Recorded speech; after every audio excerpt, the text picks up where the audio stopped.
Greetings all, this is Max. We're back. We're going to do a little bit of a science thing because I haven't done that in a while. Ran across this article, I think I maybe ran across it on Drudge. Powerful earthquakes to ravage Earth in 2018 as planet's rotation temporarily slows. Temporarily slows. I don't understand what's keeping it going as the rate that it's like been absolutely perfect for thousands of years. Apparently, yeah, it temporarily slows down, and then why does it speed back up again? Anyways, let's get on with the article. Experts believe there is correlation between the slowing of the Earth's rotation and more powerful earthquakes. Now, I want to know how they know the speed of the Earth's rotation, because I've done several videos on this when I first got going in YouTube 3-4 years ago, and every experiment that they do, they cannot show that the Earth is moving at all. A good example here, Michelson-Morley, right here. Come on, there we go, Michelson-Morley experiment. And this experiment is touted as a failure by atheists. Well, yes, it was a failure because they were trying to gauge the speed of the rotation of the Earth.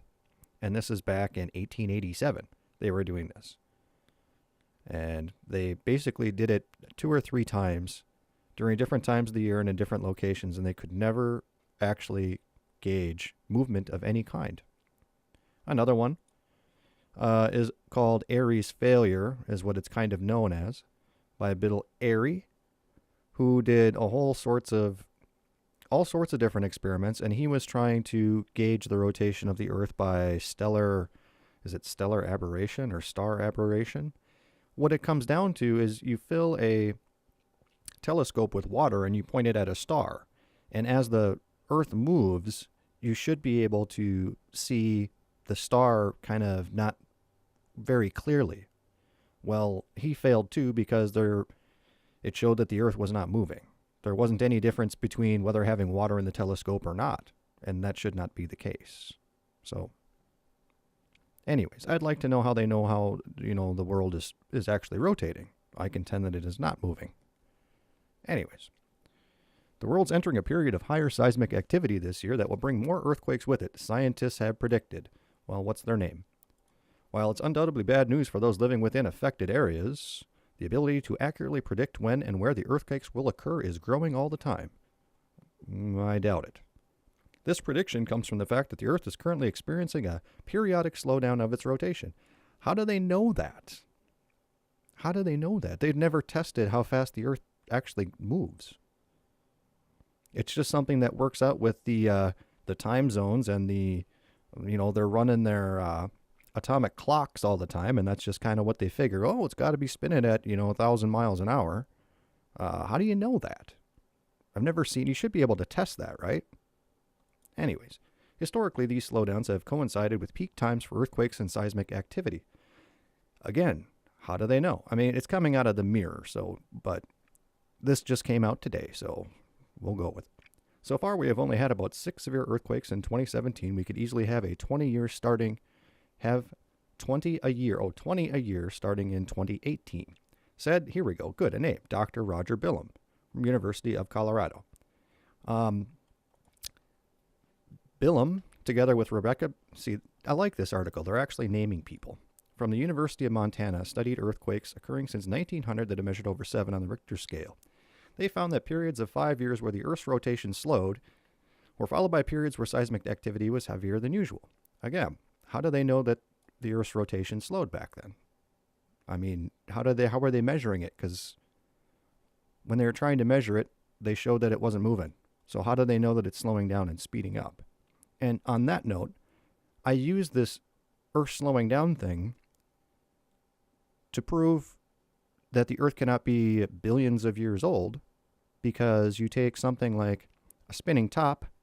How long do you think you can let that's that going to spin forever? Are you going to say gravity is doing it?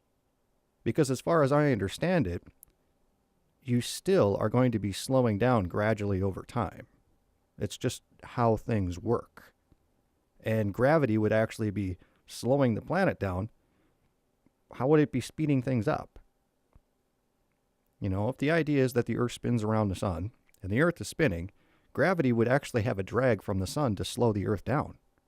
And the idea that you're billions of years old, but The Earth is still spinning the exact same speed as it always has.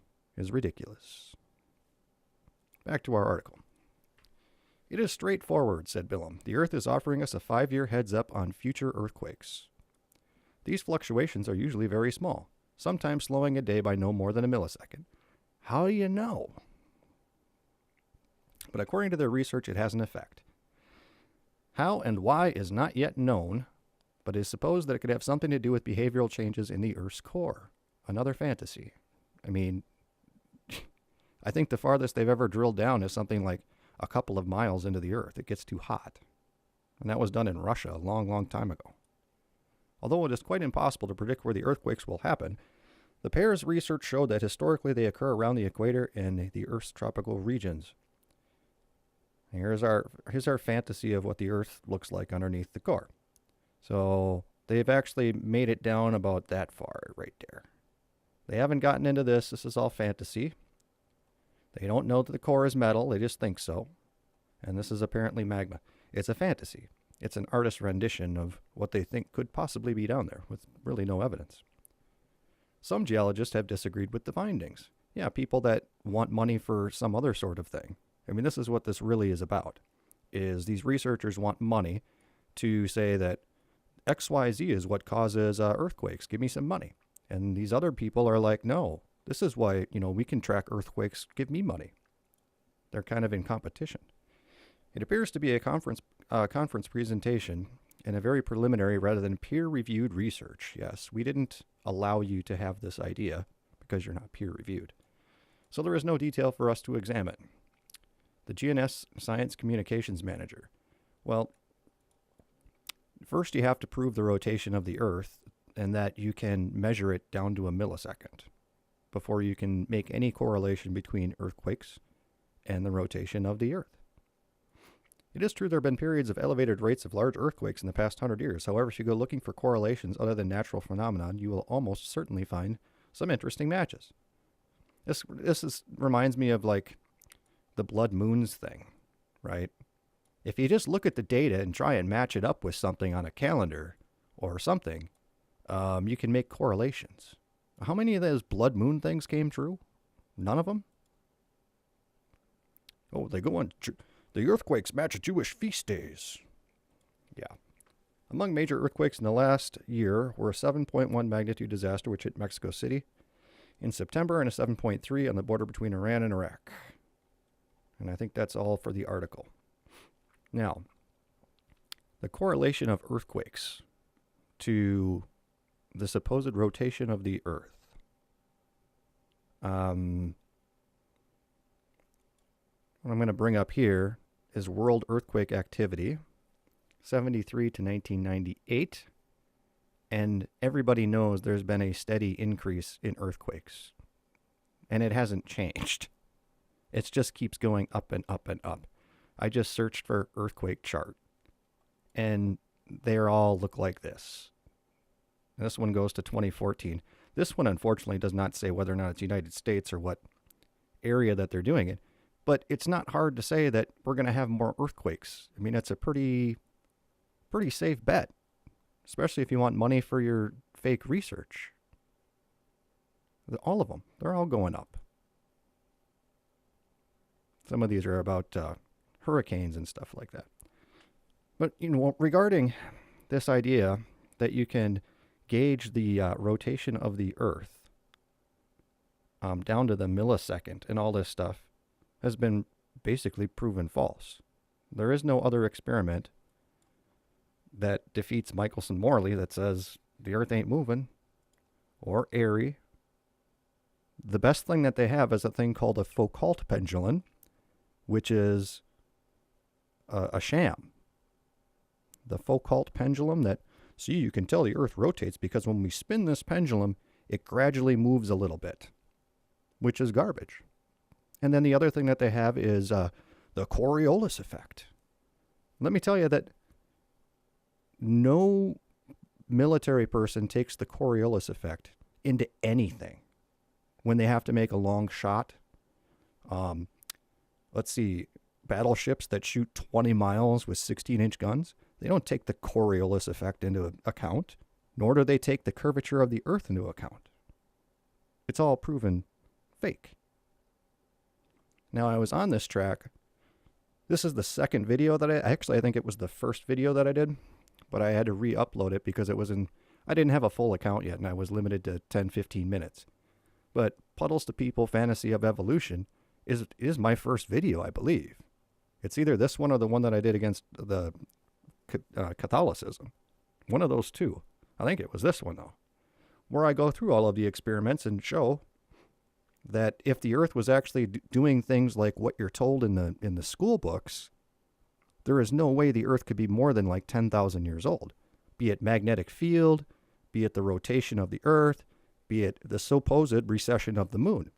Now, I don't agree anymore with a lot of the stuff that I say in here because I know that the science that you're given is complete crap. I mean, it's completely crap. It's all fantasy, made up junk that comes out of some guy's noodle. And then they throw equations behind it and they say, well, this is how it is because the equation works out. And I've come to find that a lot of that is complete garbage. Complete garbage. I have yet to find anyone to be able to prove that there's a curve to the Earth. Does that make me a flat earther? No. It means that shouldn't it be easy for someone to prove to me through an experiment that I can do myself that there is a curve to the Earth? And the best they got is, well, we got pictures from space. We got pictures from space. Let me do this. Let me do this here. First space picture. First space picture. I ran across this in one of those clickbait picture things like, the history of, or great pictures of in history or something like this. Never run across this picture before. Well, let's take a look at it. Page can't be displayed. Let's look at images. This image right here. This is the very first picture from space. This is taken at an altitude of 350,000 feet from a V-2 rocket that went 65 miles up over the Mexico desert. Now, people say, well, if you can't see a curve, it's because you're not high enough. 350,000 feet, taken with a 35 millimeter camera before anyone had a GoPro. This is 1946. Taken before anyone had a fisheye lens. It's a regular 35 millimeter camera that took a picture once every second and a half. Does it look like the Earth is curved there? 350,000 feet. Now, am I going to believe a 1946 true image? Or am I going to believe the stuff that is obviously CGI from today? I mean, 350,000 feet? What, 5,280 times 65 is what it is. 65 miles up. I don't see a curve. Do you see a curve? Shouldn't the stuff like this be easy to prove? So, as I've always maintained, even from my original videos, that shows that the Earth doesn't spin.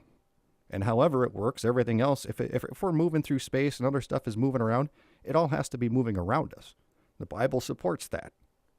I don't know how it works, but now you can't even prove that there's a curve. You know, you can prove that we're not spinning. People have already done it. And now you can't prove that there's a curve anywhere. But apparently, these people supposedly can predict earthquakes or can prove the exact time of the rotation of the Earth and know exactly when it slows down and speeds up, even though they have no idea why. My guess is we got to go to gravity. We don't know how it works, but it's gravity. And it's a bunch of garbage. So anyways, I wanted to make this video quick because I ran into it and my ideas and viewpoints have changed, and it does relate back to one of the first videos that I did, just to show I have changed my opinions and ideas the more research that I've done, the more stuff that I've listened to. But overall, this is pseudoscience. with absolutely no objective proof behind it. It's just some guy's idea that came out of his noodle. And it just kind of looks like that could be maybe the way that it is. But it's science. So with that, I'm going to be out here.